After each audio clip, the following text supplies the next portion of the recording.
donc le groupement d'experts intergouvernemental sur l'évolution du climat, qui a pour mission de synthétiser tous les travaux scientifiques qui existent sur le changement climatique et de donner des conseils aux décideurs.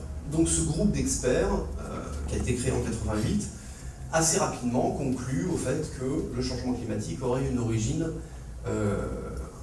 largement liée aux activités humaines. Et donc la communauté internationale, peu de temps après, s'empare de ce constat. Et en 1992, ouvre à ratification une convention cadre sur le changement climatique qui a pour objectif, enfin qui met comme objectif de stabiliser et réduire les émissions de gaz à effet de serre. Alors cette convention donne un horizon très large et derrière, il faut bien expliquer comment est-ce qu'on va réduire ces émissions de gaz à effet de serre, de combien et sur quel calendrier. Et donc ça, ce sera le rôle d'un accord dont on a beaucoup parlé, qui est le protocole de Kyoto. Donc c'est un peu la deuxième phase et la mise en application de cet objectif. Et donc le protocole de Kyoto est négocié. Et donc la phase finale des négociations se déroule en décembre 1997, donc il y a un peu plus de 10 ans.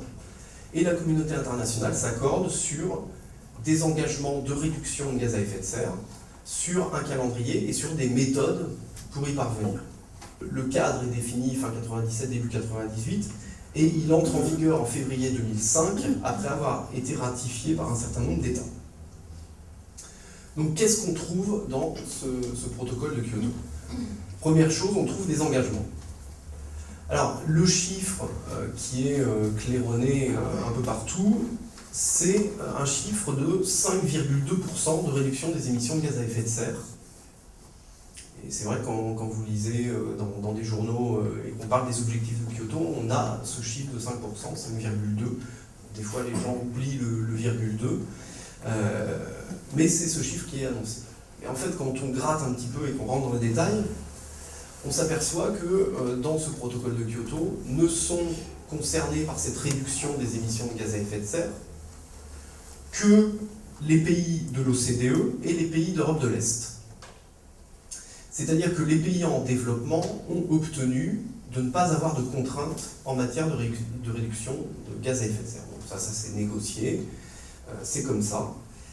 Et comme chacun le sait, les États-Unis n'ont pas voulu ratifier le protocole de Kyoto.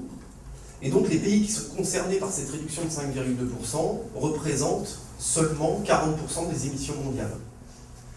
Donc on est sur une réduction de 5,2% de 40% des émissions. Et puis, autre élément encore plus intéressant, en 1997, quand on a négocié l'accord, on a décidé de prendre pour référence l'année 1990. Et de dire cette réduction, ce sera par rapport à une année 1990 prise en référence. Et il se trouve qu'en 1997, on avait déjà réduit de 4,8% les émissions de gaz à effet de serre sur les pays concernés. Du fait qu'on avait eu une amélioration de la technologie certainement, mais surtout par le fait que les économies des pays d'Europe de l'Est s'étaient effondrées et que donc les usines tournant beaucoup moins, on avait beaucoup moins de polluants. Ce qui veut dire que l'engagement de la communauté internationale au moment du protocole de Kyoto, par rapport au moment où il négociait les modalités, consistait à réduire de 0,16% les émissions de gaz à effet de serre. 40%, enfin 4,8% déjà obtenus pour aller à 5,2%, ça fait 0,4. 0,4 sur 40% des émissions mondiales, ça fait une réduction globale de 0,16% des rejets. Donc vous voyez que c'est un objectif extrêmement ambitieux, et c'est un objectif qui est à atteindre sur la période 2008-2012. Alors, pour atteindre quelque chose d'aussi ambitieux, eh bien, on a décidé que ça ne se ferait pas par la contrainte, qu'on n'allait pas demander aux entreprises de faire des efforts démesurés et qu'il fallait mettre en place des mécanismes dits de flexibilité pour que ça ne se fasse pas dans la douleur et dans la souplesse. Et donc des mécanismes de flexibilité, vous en avez deux. Vous avez la fameuse bourse des droits à polluer, Donc on appelle ça dans le jargon les permis d'émission négociables, mais c'est strictement la même chose, qui consiste à vendre ou à acheter des droits à émettre des polluants. Et puis vous avez un deuxième mécanisme qui s'appelle plusieurs mécanismes qui sont regroupés dans une catégorie qui est les mécanismes de projet, qui consiste à dire que, en contrepartie d'investissements à l'étranger qui seraient moins polluants que la moyenne, eh bien on pourrait obtenir des nouveaux droits à émettre des gaz à effet de serre ailleurs. Alors comment est-ce que ça se passe concrètement? Vous allez voir, c'est très simple. Les permis d'émission négociables. Supposons un État, comme la France, par exemple. La France va mettre en place ce qu'on appelle un plan d'allocation des quotas. C'est-à-dire que la France, dans le cadre du protocole de Kyoto, s'est engagée à ne pas émettre plus d'un certain volume de gaz à effet de serre. Donc on a un certain nombre de billets qui est disponible au niveau de la France, et la France, dans un plan, va déterminer comment elle distribue ses billets. Et donc elle va découper le gâteau et attribuer tant de droits à l'industrie de la chimie, tant de droits aux cimentiers, tant de droits aux producteurs d'électricité, etc. Donc on fait un plan.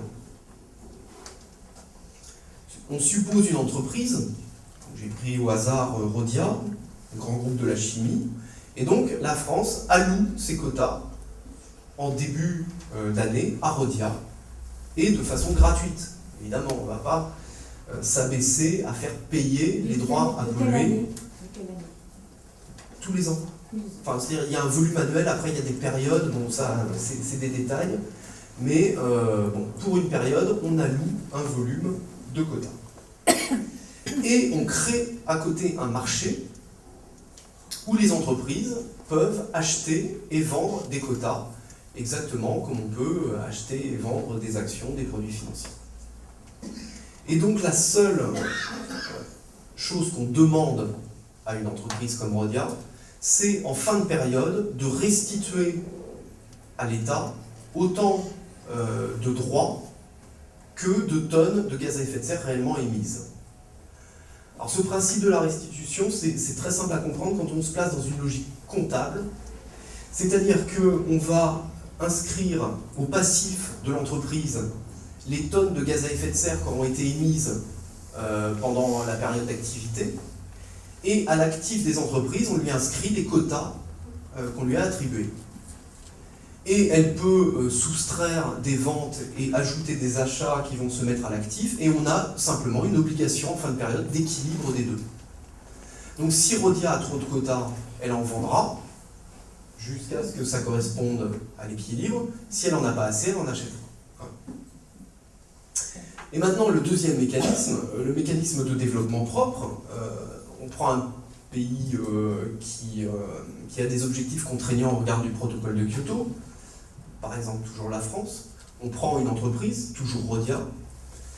À partir du moment où Rhodia va aller créer un projet dit propre, c'est-à-dire un projet moins polluant que la moyenne, dans un pays qui n'a pas d'objectif au niveau du protocole de Kyoto, donc un pays en développement, par exemple la Chine, eh bien, on va estimer une réduction de gaz à effet de serre, en fait un évitement de gaz à effet de serre, et on va créer des nouveaux billets qu'on va donner à l'entreprise. Et donc évidemment, ces nouveaux billets, elle peut les utiliser de deux façons. Soit elle les vend sur le marché, donc elle les valorise, fait des bénéfices avec, soit elle les utilise évidemment pour répondre à ses objectifs. C'est-à-dire qu'elle peut se servir de ces nouveaux quotas pour dire voilà, je suis en conformité avec ce que l'État français m'a imposé.